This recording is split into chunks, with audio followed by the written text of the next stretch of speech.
Immigration নিয়ে সরকার কঠোর অবস্থানে। যারা বাচ্চা ৭ বছর রুটে সেটেল হবার চেষ্টা করছেন তাদের কি হবে? বাচ্চাকে দিলে কি প্যারেন্টসদেরকেও দেবে নাকি তাদের বেলায় বলবে তোমরা দেব না, যদি বাচ্চাকে দেয় তখন বাচ্চার পাবলিক ফান্ডে অ্যাক্সেস পাবে, ইউনিভার্সাল ক্রেডিট পাবে। এই দেশে অনেকে আশা নিয়ে আছে বাচ্চা রুটে চলে যাবে, সেটেল হবে। সরকার এদিকে বলতেছে ইমিগ্রেন্টদের এইটা সেইটা করবে, কিন্তু অন্যদিকে তারা বাচ্চার রুট খুলে দিয়েছে। এইটা তো হয়ে গেল চোরকে বললাম চুরি কর, মালিককে বললাম সজাগ থাক। আমরা যে পরিবর্তিত ইমিগ্রেশন রুল দেখছি ওখানে বাচ্চাদের জন্য সহজ করছে। তারা হোম গ্রোন চিলড্রেন বলে, বাচ্চার জন্মসংখ্যা কমে যাচ্ছে, এই দেশে জনসংখ্যা কমে যাচ্ছে। এদেশে এডুকেশন মিনিস্টার বলছে বেশি করে বাচ্চা নাও।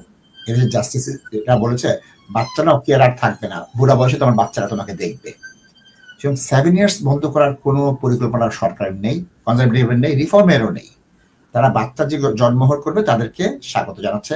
আমার এবং তাজ ভাইয়ের জানার মতো 2012 সালের 9 জুলাই থেকে যে 7 ইয়ার্স রুলটা ইমিগ্রেশন রুলে ইনকর্পোরেট করা হয়েছে, রিফিউজাল পাইনি আমরা, পাইনি, এবং ফি ওভারেও রিফিউজাল পাচ্ছি না আমরা ওইভাবে করে, যাদের বাচ্চা আছে এবং যাদের যথার্থ ব্যাংকে টাকা নেই।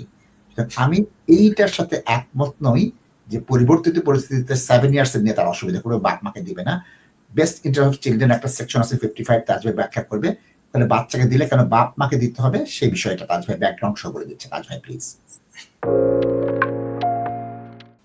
দর্শক আচ্ছা একটু সময় নেই, আমি ছিলাম কারণ আমাদের অফিসের ক্যান্টিনে দর্শক আমাদের যারা অ্যাডমিন এবং জুনিয়র কলিগসরা আছেন ওরা কিন্তু 1 o'clock থেকে লাঞ্চ করে, আর আমরা এক গ্রুপ যাই 2টা থেকে, কারণ ওইটা লাঞ্চের সময় তাদের কথাবার্তার সময়। তো this is the system I put in the place, যে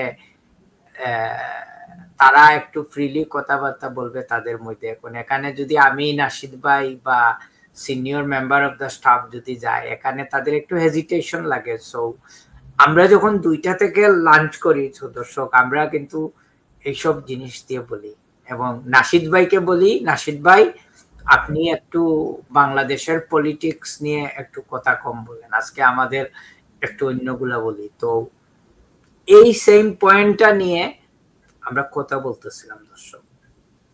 এই নাশিদ ভাইয়ের সাথে উইথ ডিউ রেসপেক্ট আমি এগ্রি করতেছি না। নাশিদ ভাই, আইন আছে, 7 ইয়ারের সপ্তাহ আছে। নাইজেল ফেরাজের মতো মানুষ এখন পর্যন্ত ওই 7 ইয়ারের আইন সম্পর্কে কেউ তাদেরকে মানে ব্রিফিং করে নাই। They are not expert in the immigration though. আর এই 2 দিন আগেই আমার ম্যানেজার যেটা বলছিল, আমার মনে হয় ফ্রাইডে মনে হয় বলছিল যে ভাই ওরা যদি জানতো যে ইমিগ্রান্টসরা লিগেল হওয়ার পরে তারা হোম অফিসের অ্যাপ্লিকেশন ফি দেয় না, ওরা ফি ওয়েভারের অ্যাপ্লিকেশন করে এবং এখানে হোম অফিস 12-13 হাজার পাউন্ড ফি মাফ করে দিতে হয়, because they don't have capability to pay their home office application fee. তাইলে ওরা পাগল ক্রেজি হয়ে যাইতো। সো দর্শক, আমি মনে করি এই 7 ইয়ারেরটা কোনো এক কারণে ওরা টাচ করতেছে না, এবং যারা অ্যান্টি ইমিগ্রান্ট কথাবার্তা বলতেছে ওরা এখনো ফুললি এই আইনটা সম্পর্কে বহাল নাই আমি মনে করতেছি না নাশিদ ভাই। এরা নিয়ে আসবে, আনাইলে নাইজেল ফেরাজের মতো মানুষ কথা বলবে হোয়াট ইজ দিস ননসেন্স ল, যে এখানে ইমিগ্রান্টস আসছে আর বাচ্চা প্রডিউস করছে এবং 7 বছর পরে ওই বাচ্চার রুটে পুরো ফ্যামিলি লিগেল হয়ে যাবে। নাইজেল ফেরাজ কেন কথা বলবে? আমার কাছে ইমিগ্রেশনের একটা ডিসিশন আছে যে ক্লায়েন্টকে আমি কোর্টে হিয়ারিং এর দিনই বলছি যে আপনার কেস হবে না, এবং জাজ রায়ের মধ্যে লেখছে, লাস্টে জাজ সাহেব লেখছেন যেটা আমি আপিল করছি এবং এত স্ট্রং ভাষা আমি ইউজ করছি, আমি তাশা এবং নাশিদ ভাইকে বলছি আমাকে হয়তো আমার রেগুলেটিং বডি আমাকে হয়তো কল করবে টু আনসার দ্য কোয়েশ্চন, কেন আমি এই ভাষায় পারমিশনের জন্য হাইয়ার কোর্টে আপিল করছি। কারণ জাজ রায়ের মধ্যে লেখছে যে they knowingly enter into a relationship, they produce 2 children and they now need to face the consequences. এটা জাজ সাহেব বলতে পারেন না following the Court of Appeal decision in the case of KO Nigeria in the light of section 55 as amended under section 1 of the Children Act 1989, the best interest of the children. So ওইটা জাজ যদি বলতে পারেন উনার রায়ের মধ্যে, আপনারা চাইলে ওই রায়টা আমি নেক্সট উইক আপনাদেরকে স্ক্রিনশট করে এই টিভিতে দেখাইবো। আপনারা আমি কি লেখছি ওইটা বলতে পারবো না, কিন্তু আমি লেখছি অনেক খারাপ ভাষা দিয়ে, ওইটা পারমিশনের অ্যাপ্লিকেশন করছি। দর্শক, I think we have to be concern Nashid ভাই।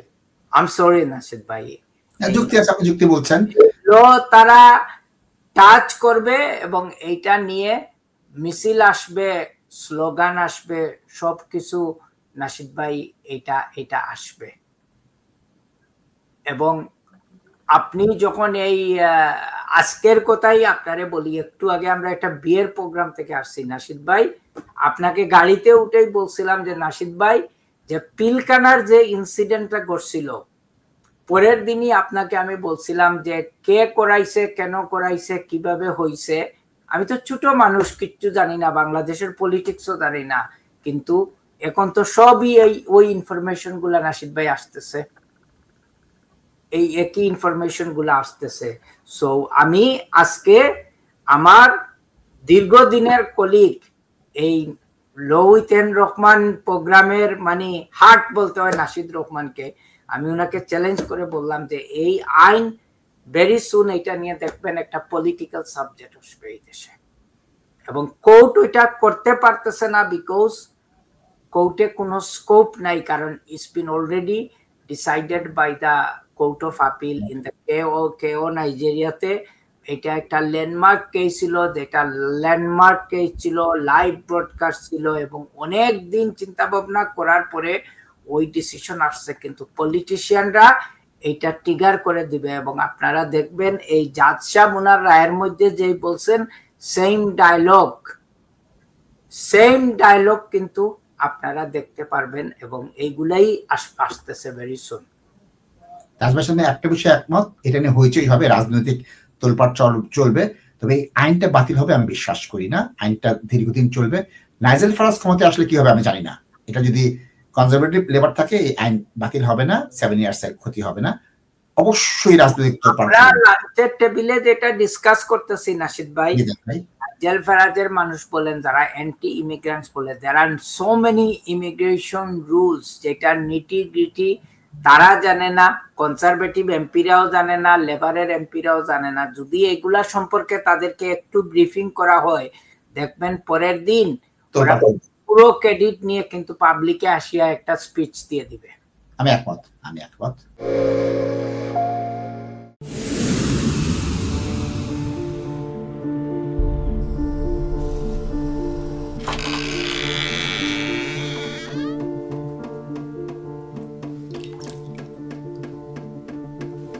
ইংল্যান্ডে আমরা চাইলেও অনেক কিছু করতে পারি না, অনেক ঝামেলা। হায় রে হায়, লন্ডনের এই জীবনে ঝামেলার কোনো শেষ নাই। আমি লাল, আমার ইমিগ্রেশন, ঘর, ব্যবসা সবকিছুর ঝামেলার সমাধানে সবসময় পাশে আছে Taj solicitor. Taj solicitors, believe in service.